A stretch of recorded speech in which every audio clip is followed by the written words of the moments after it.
ప్రకాశం జిల్లా దొనకొండ మండలంలో ప్రజలకు సీజనల్ వ్యాధుల పట్ల అవగాహన కల్పిస్తూ అప్రమత్తంగా ఉండాలని ప్రాథమిక వైద్యాధికారి డాక్టర్ చంద్రమౌళి సూచించారు. దొనకొండ గ్రామ ప్రజలందరికీ గుడ్ మార్నింగ్ అండి. నేను డాక్టర్ చంద్రమౌళి, పిహెచ్సి దొనకొండ నుండి. ప్రస్తుతం మీ అందరికీ ప్రెజెంట్ ఉన్న దగ్గు, జలుబు, జ్వరం ఇటువంటి సీజనల్ వ్యాధుల మీద అవగాహన ఇద్దామని చెప్పేసి చిన్న ఒక నోట్ అండి. ప్రెజెంట్ క్లైమేట్ చేంజ్ అవ్వడం వల్ల అందరికీ దగ్గు, జలుబు ఇంకా జ్వరం లాంటి కేసులన్నీ పెరుగుతా ఉన్నాయి. దానికి తోడు ఇంకా సెలవులు పండగల కారణంగా సెలవులకి అటు ఇటు పిల్లలు తిరుగుతా ఉంటారు.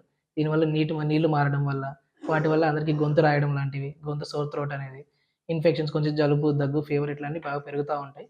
దీనికి ముందు మనం అంతా తీసుకోవాల్సింది మన జాగ్రత్తలు తీసుకోవాలండి.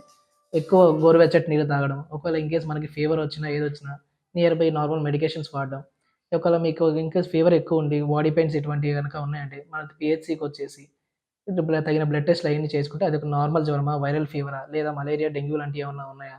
ఇటువంటి లక్షణాలు ఏమన్నా కడుపు నొప్పి, వాంతులు రావడం ఇటువంటివి ఉంటే గనక మన పీహెచ్‌సీకొస్తే మీకు కావాల్సిన రక్త పరీక్షలు అవన్నీ చేస్తాము.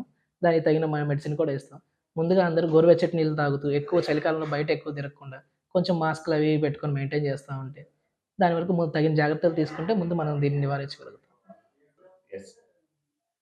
ముందు మేము ముఖ్యంగా మాస్కులు ఎందుకు పెట్టుకోమంటున్నా అంటే, దగ్గు అనేది వైరస్ వల్ల వస్తుంది కాబట్టి, ఒకళ్ళ నుంచి ఒకళ్ళకి మనకివి సోకే ఇది ఉంటది కాబట్టి, ఇన్ఫెక్షన్స్ అనేవి తొందరగా స్ప్రెడ్ అవుతాయి. అందులోను పిల్లల్లోనే చాలా తొందరగా స్ప్రెడ్ అవుతా ఉంటాయి. అందువల్ల మీరు ఎక్కువ మాస్క్స్ పెట్టుకోవడం, ఒకవేళ మాస్క్ దొరకలేదు, దగ్గేటప్పుడు చెయ్యి అడ్డం పెట్టుకోవడం గానీ, సైడ్‌కి తిరిగి దగ్గడం గానీ, ఇటువంటియన్నీ చేస్తా ఉండండి. జాగ్రత్తలు పాటించడం వల్ల మనతో పాటు మన పక్కన ఉన్న వాళ్ళకి కూడా ఎక్కువ ఇటువంటివి రాకుండా మనం జాగ్రత్తగా ఉండగలుగుతాం.